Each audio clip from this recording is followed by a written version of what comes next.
लेकिन मां स्वरूप ये हम लोगों ने कहीं नहीं सुना कि जापान माता की जय या ताइवान माता की जय या अमेरिका माता की जय। ये भारत माता की जय ये सिर्फ भारत में होता है, क्योंकि हमने आदिकाल से अनादिकाल से मां का स्वरूप दिया और उसी मां ने हम सब लोगों का पालन पोषण भी किया। जनगण मन भी जो है ये कहीं भारत भाग्य विधाता, कहीं भारत को हम अपना भाग्य विधाता नहीं मानते हैं, इसको भी हटाओ, इसको भी नहीं गाएंगे। क्या ऐसे सदस्य नहीं है जो वंदे मातरम का गान होता है यहाँ न बैठ करके लॉबी में बैठे रहते हैं? सीसीटीवी में सब है, ये कोई काल्पनिक बातें नहीं। राजभाई अधिष्ठाता महोदय, अरे कोई पक्षपात नहीं। वंदे मातरम पे चर्चा स्वीकार करके माननीय अध्यक्ष जी ने जो ऐतिहासिक काम किया, इसका हम सभी लोग उनके प्रति आभार व्यक्त करते हैं, आभारी हैं। कुछ चीजें ऐसी हैं जो खुल के सामने आनी चाहिए। वंदे मातरम का महत्व, मेरे पहले माननीय अधिष्ठाता जी, कई माननीय विद्वान सदस्य बोल चुके हैं, मेरा प्रयास रहेगा कि उनकी बातों को दोहराया न जाए।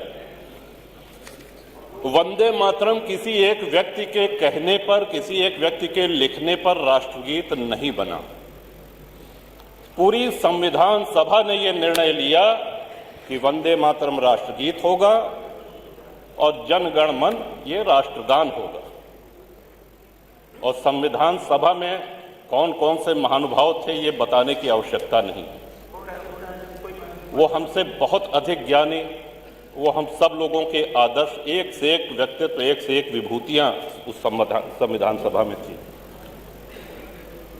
श्रीमान, आज थोड़ा कष्ट अवश्य हुआ। वंदे मातरम पे चर्चा कोई हास परिहास का विषय नहीं। वंदे मातरम सभी के लिए पूज्य है, सभी के लिए सर्वमान्य है, ऐसा हम लोग मान करके चल रहे थे। और जो लोग वंदे मातरम का गान करके फांसी पे चढ़ गए, बंकिम बाबू ने बंगाल में लिखा, लेकिन ये पूरे भारत में व्याप्त हुआ। श्रीमन, खुदीराम बोस जी का जन्म हुआ बंगाल में मिदनापुर में और उनको फांसी पे चढ़ाया गया मुजफ्फरपुर बिहार में। अंतिम शब्द उनके वंदे मातरम थे। मदन लाल धींगरा अमृतसर पंजाब में जन्म हुआ, लंदन में उनको फांसी पर चढ़ाया गया, उनका अंतिम शब्द वंदे मातरम था। पंडित राम प्रसाद बिस्मिल जी शाहजहांपुर में जन्म हुआ, उनको फांसी पर चढ़ाया गया गोरखपुर में। वंदे मातरम अंतिम शब्द थे जो उनके श्रीमुख से निकले। ये कहने का उद्देश्य हमारा ये है कि वंदे मातरम की सर्वभौमिकता, सर्वव्यापकता, इस पे कोई प्रश्न चिन्ह तब नहीं लगा जब हमारा देश सबसे एक बहुत बड़े महासंकट से गुजर रहा है। वंदे मातरम आगे चल के विवाद में आएगा या इसको विवाद का एक रूप दिया जाएगा, ये किसी ने कल्पना भी नहीं की होगी, चाहे उस समय के राजनीतिक दल हों, चाहे उस समय के स्वतंत्रता सेनानी हों। वंदे मातरम किसी धर्म, किसी मजहब के विरोध में नहीं है। और जैसा कि मैंने पहले ही निवेदन किया कि संविधान सभा ने इसको राष्ट्रीय गीत कहा है, हम सभी को वो सम्मान करना चाहिए। लेकिन इसी सदन में, अब अगर सदन की बात की जाए श्रीमन, तो पूरे भारत में जितने सदन, चाहे वो लोकसभा हो, चाहे राज्यसभा हो, चाहे उत्तर प्रदेश की विधानसभा हो, चाहे विधान परिषद हो, जब सत्र शुरू होता है, आरंभ होता है, तो वंदे मातरम के गान के साथ ही होता है। ये इसकी सर्वव्यापकता है। लेकिन क्या इसी सदन में कुछ ऐसे सदस्य नहीं हैं जो उस समय मौन रह जाते हैं? क्या ऐसे सदस्य नहीं हैं जो वंदे मातरम का गान होता है यहां न बैठ करके लॉबी में बैठे रहते हैं? सीसीटीवी में सब है, ये कोई काल्पनिक बातें नहीं। आज जो चर्चा हो रही है, वैदिक काल से श्रीमन हमने अपने राष्ट्र को मां माना है, मातृभूमि कहा है। विश्व में अनेक देश हैं, हर जगह देशभक्त हैं, वो अपने अपने राष्ट्र के प्रति, अपने देश के प्रति आस्था रखते हैं। लेकिन मां स्वरूप ये हम लोगों ने कहीं नहीं सुना कि जापान माता की जय या ताइवान माता की जय या अमेरिका माता की जय। ये भारत माता की जय ये सिर्फ भारत में होता है, क्योंकि हमने आदिकाल से अनादिकाल से माँ का स्वरूप दिया और उसी माँ ने हम सब लोगों का पालन पोषण भी किया। बंकिम बाबू के इस कालजयी रचना को पूरे भारत में स्वतंत्रता सेनानियों ने अपनाया, इतना लोकप्रिय हुआ, तब जाकर के इसको राष्ट्रगीत के रूप में संविधान सभा ने मान्यता दी। श्रीमान, एक और बात जो प्रश्न में छोड़ के जा रहा हूं, जो हमारी समझ में नहीं आ रहा है कि वंदे मातरम पे आपत्ति किसको है और क्यों।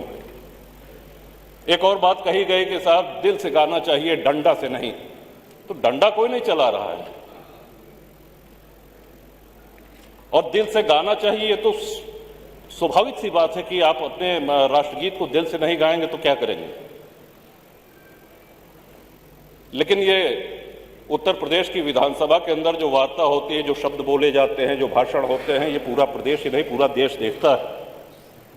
अब जब हम चुनाव लड़ने जाएंगे तो जो आदरणीय मतदाता हैं उनको भी ये ध्यान रखना होगा पूरे प्रदेश में कि कौन राष्ट्रगीत का गान करता है, कौन नहीं करता है, किसके मुंह पे ताला लग जाता है, कौन बैठा रह जाता है।